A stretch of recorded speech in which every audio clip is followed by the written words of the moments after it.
Hi guys, and welcome to the Street Spotlight stage. So here with us today we have Theo Randall. Hello. Who's going to go through his journey and basically tell you everything that you need to know about getting into the industry. Okay. Hi there, how are we all? You having a good day? So I started my career many, many years ago, and what happened with me is I went for a job in a little local restaurant as a friend of mine worked there. And they needed a kitchen porter to help wash the dishes. So I was only 15 years old, and I wanted to go earn some extra pocket money. So I went there, and I loved the washing the dishes wasn't the best bit, but what I loved was the atmosphere in the kitchen. And I remember there was this Spanish chef who was really kind of a bit mad, and I kind of loved this sort of like craziness in the kitchen, in a nice way. And I basically started working in this kitchen and got promoted to second chef on Sundays. And then from there, I thought, I really like this as a career, but I'm going to have to do it properly. So I went to college, and I did 1 day a week at college, and I was lucky enough to get an apprenticeship with a chef called Max McGarrin in a restaurant called Chez Max. And it was a very sort of hard training. It was, it was essentially an apprenticeship. Didn't get paid much money, but actually it was amazing training.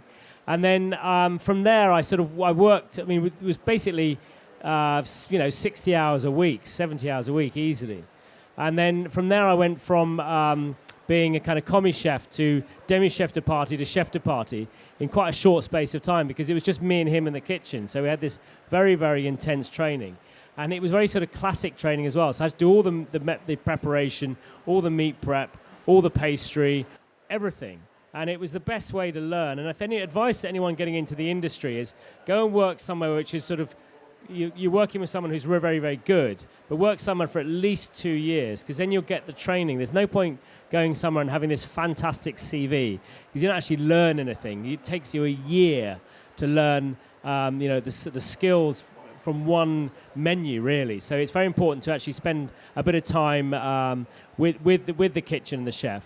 And then, you have to be driven. You have to really love what you do, because it's very much a passion cooking. And it is hard work, and there is a lot of stress involved. But if you can get over those things, you can do very, very well. And then from there, I went on to the River Cafe, and I spent many, many years at the River Cafe. And you've also got a book out now? I've got a book out. So part of being a chef these days is not just, you got to promote yourself. It's not just about being on television. You have to obviously work very, very hard. And there's the great things like doing TV shows like Saturday Kitchen and other programs, but also writing cookbooks. And it's very important that you get your profile, up.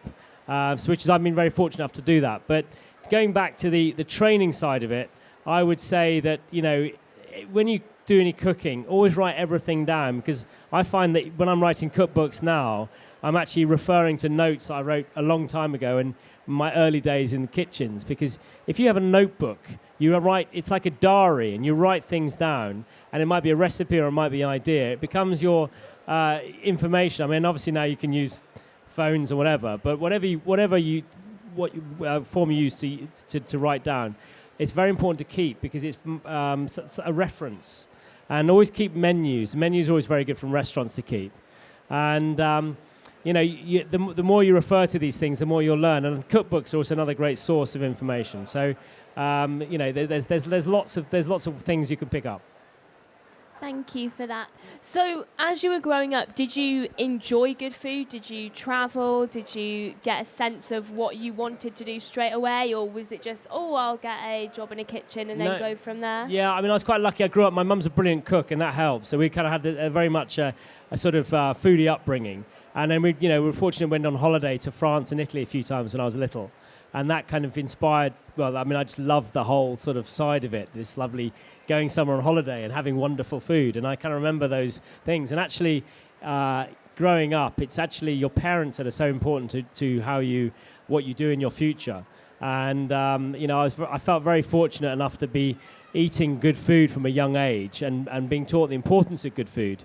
And that sort of helped me in my career. And, I remember on trips to, Italy. I remember the first time I ever had pasta was I had spaghetti alla vongole in a restaurant. And I remember the delight of eating this pasta and being able to pick up the clams and take the clams out of the show.